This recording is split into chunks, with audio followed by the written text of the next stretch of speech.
Hello,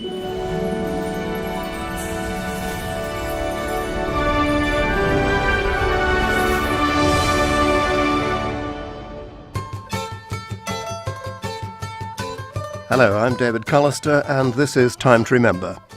On the 27th of February, 1958, the worst air disaster in the island's history occurred when a Silver Cities charter plane ploughed into the snow-covered Winter Hill in Lancashire. The passengers were mostly Manx garage proprietors, motor mechanics and coach owners on a day trip to visit the Exide battery factory. 35 of the men died. There were just 7 survivors, 3 aircrew and 4 passengers. If Manx Radio had been broadcasting 50 years ago, this is how the tragedy may have been reported. The flight was meant to be a social day out, and it ended in a tragedy which had a profound impact on the life of the island. Many people lost friends and relatives, and the crash left 27 widows and 33 fatherless children. The aircraft, a Silver City Airways Bristol Wayfarer, was making its final approach into Manchester Airport on a cold February morning when it crashed into the mist-shrouded Winter Hill. Tragically, the aircraft would have missed the 1,500-foot summit if it had been 20 feet higher. In the terrible impact, the fuselage broke into 3 pieces, scattering bodies over a wide area in 6 feet of snow. First Officer William Howarth, although injured, crawled 350 yards to the IBA transmitting station on top of Winter Hill to raise the alarm. Rescue teams set out immediately, but had to struggle through the mist and the bitter cold to reach the scene of devastation. The 7 survivors, including First Officer Howarth, included the pilot, Captain E.M.H. Cairns, and stewardess Jennifer Curtis. The surviving passengers were Harold Williamson, Jim Crosby, Fred Kennish and Norman Ennett. Fred and Norman are the only 2 living survivors.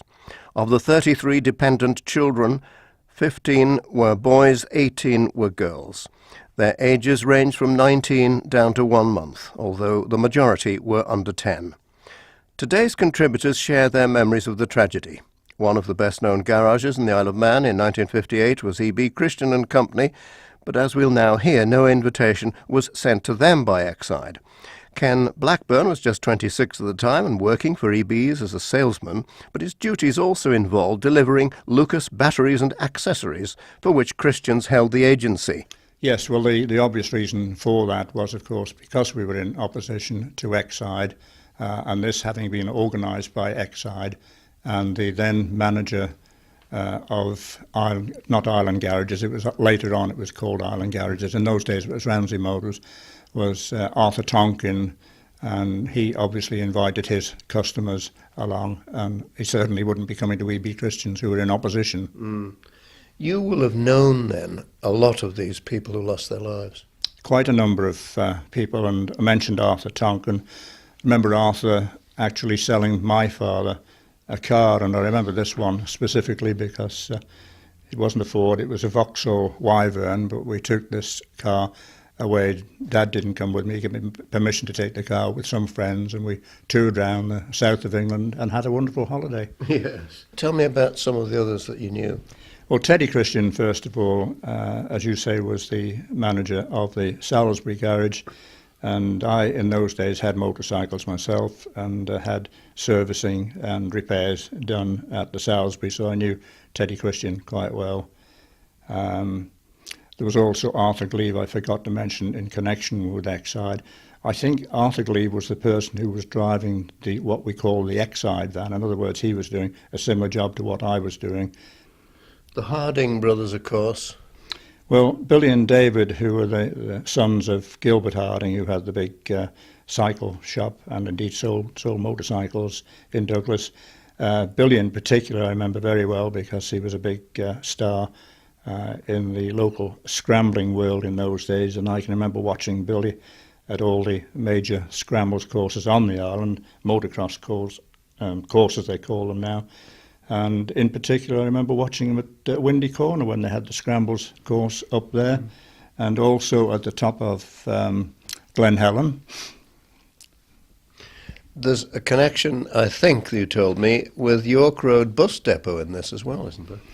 Yes, well, ironically, I started my apprenticeship as a joiner coach builder with the Douglas Corporation at the then Omnibus Depot in York Road, and the maintenance superintendent was Dougie Crane, who was on that ill-fated flight. Yeah. And of course I worked with Dougie Crane for 5 years whilst serving my apprenticeship there. And some others? Well, a lot of the people I knew were customers of EB's, and I used to call on them once a week or perhaps once a fortnight. And the names that come to mind are Tom Adams from Ramsey, Tommy Gilbertson from Santon, Victor McMahon from the Whitestone Garage, Leslie Neal, who had a garage in Port St Mary, and after Leslie died, I was still delivering stuff to his garage, to his widow, Mrs Neal, who I got to know quite well, Ralph Keynes of Laxey, and of course Crenels, who were coach proprietors and taxi proprietors in Ramsey, and in fact I think still are. And of course the Jim Crosby and Freddie Kennish from the coach builders, Crosby, Kane and Kennish. I came in contact with them after before and after the event. This obviously 50 years ago was a horrendous situation for the parents, for the wives, of course, and the children, and not very much, as I remember it, was done for them apart from a fund that was set up. Yes, I don't recall anything being done initially. I think the whole island was so shocked, and certainly the motor trade, they just couldn't appreciate it at the time. I can remember going to numerous funerals. I remember Norman Christian, who was then, I think, the head of the Motor Traders Association on the Isle of Man. Most of the committee, if you like, and the higher-up members were on that trip, and Norman had to do an awful lot.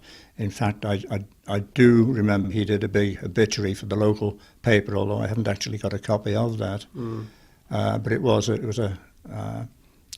a disaster that I certainly will never ever forget. A memorial service was held the following month, wasn't it? It was at St George's Church, and I happened to have the actual the service there. The service, yes, yes. Which someone gave to me. It's not one that I had kept, but yes, I can remember going to that. That must have been packed to capacity, though. Oh, it was. I mean, it's 50 years ago, but yes, it must have been. It would have been. Was there anyone who, as these things often crop up in stories about crashes and so on, was there anyone who at the last minute decided they wouldn't go? Yes, one terrible one that I've been reminded of. In fact, I was talking to David Christian from EB Christians quite recently about this.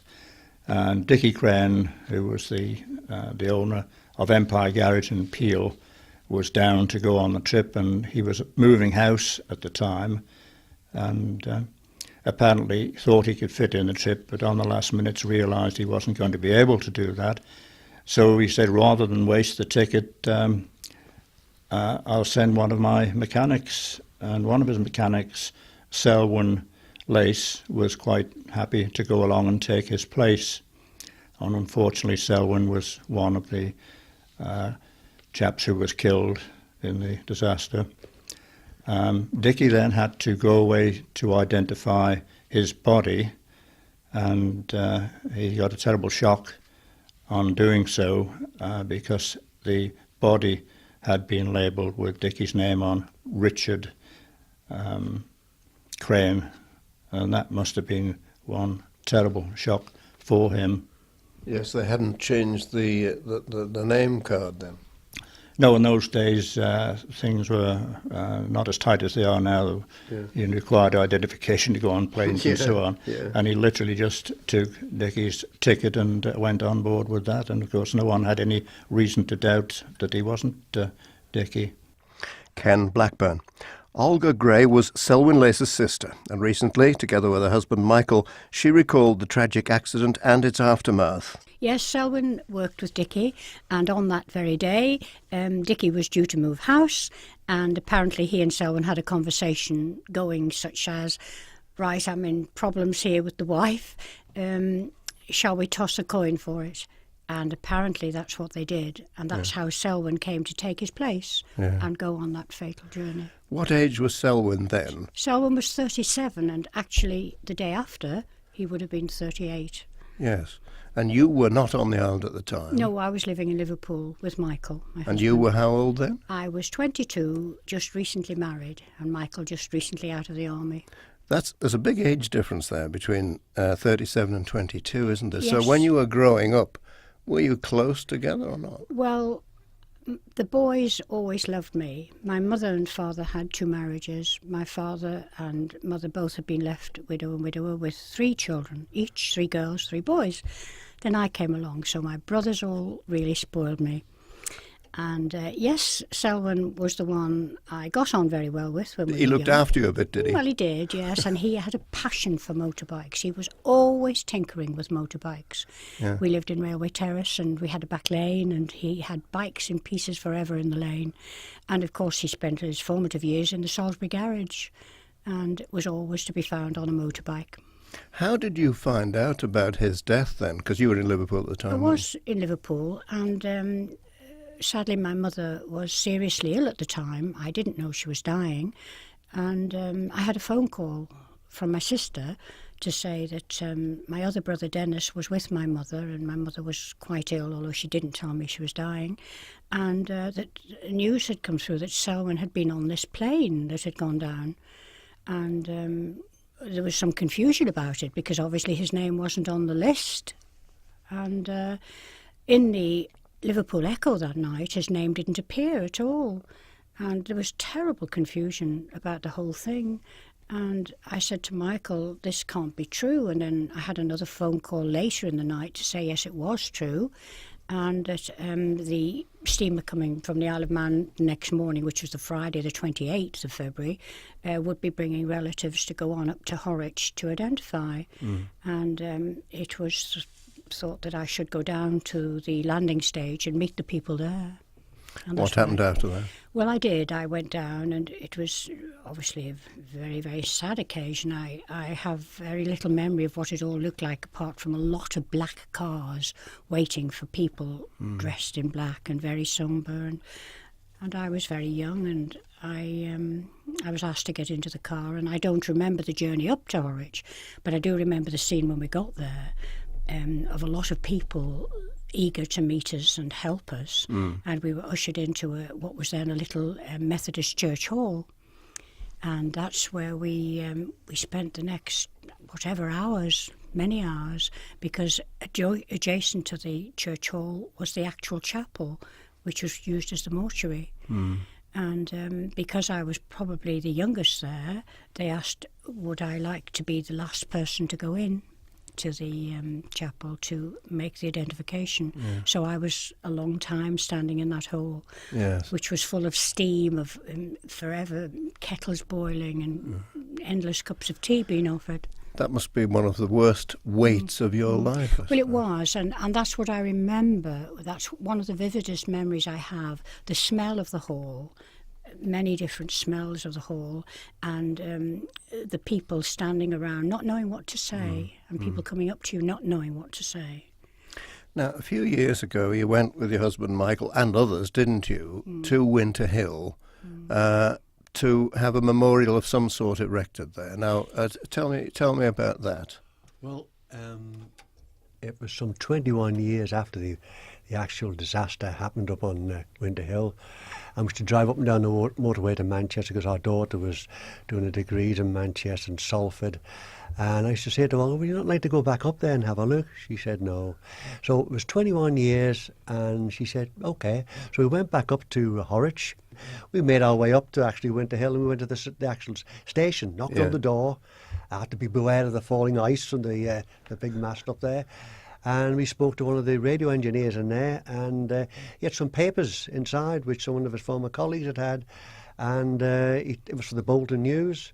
And Olga said when she went back for the actual inquest, she remembers a good big flight of stairs but couldn't remember where. It was Bolton Town Hall. Yeah. Because when we went down through there later on, we found out. So we came back home, and Olga put things into play. We thought, well, this is not good enough. You know, all these men are lost. There's nothing to There's say no what happened. recognition up there at Nothing all. at all. Nothing. No. So it was a plaque, in fact, that We you did. decided to have. We decided something had to be put up there in memory of all these men. Yes. And I came Because home. was there any recognition on the island at that time? Had something been done here or not? Well, not at that time.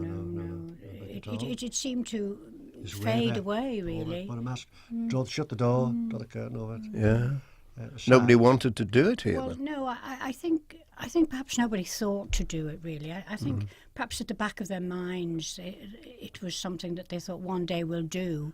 But having seen the place and having been there and said, there's nothing here to say that 35 men lost their lives from the Isle of Man, this is sad. So Where was the plaque located then, Michael, when you did put it there? Outside the door, main On the door of door, the okay. of the actual station itself. Yes. And then somebody there, a lady, was your local historian. She took us over, and we actually seen the To the site. actual and site. there's still remnants of the plane still up there, bits of wood where it was made off, and picked a few nails up as a memento. Really? But when we were up there, and it's very scarred, it's black, there's very little grass grown on it, it's still a black hole. Yeah. it was a beautiful day, and skylarks were singing. It was really just very appropriate. You know, we were up there. Well, talking about the birds singing, Olga, you will be taking part in the 50th anniversary service, won't you? Yes, I've been asked to actually recite the poem that Kathleen Farragher actually wrote at the time of this disaster, and she called it In Memoriam. Would you Very read a short bit for us now? Yes, I will. As they set forth, encircling their loved homeland on eager wing, then, heading out to sea, were borne away upon their last long journey, swept from our sight, but not from memory. Olga and Michael Gray. The service at which Olga will read the poem is being held on the 27th of February at St John's at 12:30 p.m. Prior to the service, a commemorative tree is to be planted and a memorial plaque unveiled. The public are welcome to attend. It was 40 years after the accident that any recognition for those who died on Winter Hill was officially made here. This in the form of a small plaque at the airport, and the original intention was to place it in the boardroom at Ronaldsway. It was only the intervention of Fred Kennish that led to its display outside. And it's Fred Kennish we hear from now. In this recording, made in 1998, he recalls the crash from his perspective. When we took off, they said, like, you can take your safety belts off now, but just through laziness, I just knocked mine up, and Jimmy did the same, and we're sitting there in our overcoats and suits, a lot, you know, and just remember seeing Blackpool, and a couple of minutes later, nothing at all. So you don't remember the crash yourself? Nothing at all. What That's was your what first? worries me now, like whether anything will ever come back to me, you know. Yes. Because I can remember being in an ambulance or somewhere, and I was gasping for breath, and all the air was seemed to be going out through a big hole in my back. Yeah. And I was grasping and grasping. I remember screaming for my wife, you know, and that all blanked out again, you know. Yeah. So where that was, whether it was on the hill or in the ambulance or what. You found out afterwards then that you'd been on the hill for hours. They only came out with 2 stretchers, and they picked the 2 up that they thought had the best chances. So they said this leg of mine was stuck up across my chest, so they straightened me up in a dying position, you know. And then 2 firemen came out later on, and they took another body in, and that was in the Winter Hill station. And then I think it was 6 hours later, I was found by these 2 firemen, and they brought me down on a ladder. And all I had on me was a vest and my trousers. Really? All the rest of the clothes had been ripped off me, you know. And you'd be unconscious just this time? Yeah, I don't remember anything of it, you know, going down the mountainside. And you were in snow as well? In snow, yes, about 4 foot snow. 4 foot of snow? Yes. Really? I didn't die from my Well, hypothermia, yeah. you know, I can't understand. Perhaps if you were unconscious, that might have saved you. Well, that's what they reckon. They reckon with the snow, it puts the body in sort of deep freeze state, I think it Yeah, was. Because I remember in Bolton Hospital there, they were doing the same thing to people in there, like packing them in ice, you know. And I thought, well, perhaps that's what saved me, you know. Yes. So the first recollection then you had of anything being wrong was you woke up in hospital? Woke in hospital, I don't know how many days later that was. But you were about to lose a leg then, weren't you? No, it was after I came back to the island. They put in plaster, you know, and hoping I would join up, you know. But the day I came back from Bolton, I came home to here, and that night I was put in bed and a massive lump came in my groin, and they got me straight in the hospital again over here, and Mr. Vernon said, well, I'm afraid you'll have to have an amputation. So they shipped me away to Broad Green, and the fellow that Armand, he was, marvellous surgeon, he explained like there's a lot of shattered bone in there, and if I can get the bits out without touching the artery, would you mind we do a bone graft into the kneecap? So what else could you say? You just had to take a chance, you know. So that's what he did, and about 26 weeks lying out to be able to move, you know, while it knitted and in traction the whole time, you know. And then I had to go back again and get a scene to, you know. Now, after this crash then in the hospital, can you remember the circumstances where you found out what had happened? I mean, how did you find out? Well, when I came round, seen Jimmy Crosby in the next bed, you know, and sort of looked around, there was nobody else we knew, you know, and said to Connie, we don't know anybody else in here, where are they all, you know? So she said, I don't think there are anybody else, I don't think there is anybody else, unless they're in another part of the hospital. She said, I know the pilot is in another part of the hospital, but she said, I don't know about the others or whether they're in a different hospital. And it must have been a couple of weeks before I really found out that we were the only ones, you know. Yes. And that sort of made you break down and cry then Of course. I found that out, you know. Yes. It must have been terrible for the people at home here, because the bodies all had to come home. There was 35 funerals in the 1 week, you know, all different people all over the island, you know. And they must be going from one funeral to another, you know, because they're friends of everybody, you see. Fred Kennish. This year, Horwich Rotary Club and Horwich Heritage are also recognising the anniversary with a DVD, a service and a plaque. The Winter Hill disaster came 3 weeks after the Munich air crash in which 23 lost their lives, including 7 Manchester United footballers. That was an accident, though, that gained worldwide publicity. But Winter Hill was devastating for so many people in the Isle of Man, none more so than the widows left behind to raise those families. To conclude, and courtesy of a recording provided by Harold Colburn, some brief extracts from the memorial service that was held on Sunday, March the 9th, 1958, at St George's Church in Douglas. We hear the voices of the Lieutenant Governor, Sir Ambrose Flux Dundas, who read the lesson, the Lord Bishop, the Right Reverend Benjamin Pollard, and the congregation singing the final hymn. And he that sat upon the throne said, Behold, I make all things new. And he said unto me, Write, for these words are true and faithful. And he said unto me, It is done. I am Alpha and Omega, the beginning and the end. This service is first and foremost a tribute by the whole Manx nation and every member of our island community to the fine body of men, most of them young, who have lost their lives in this appalling air disaster which has shocked and stunned us all.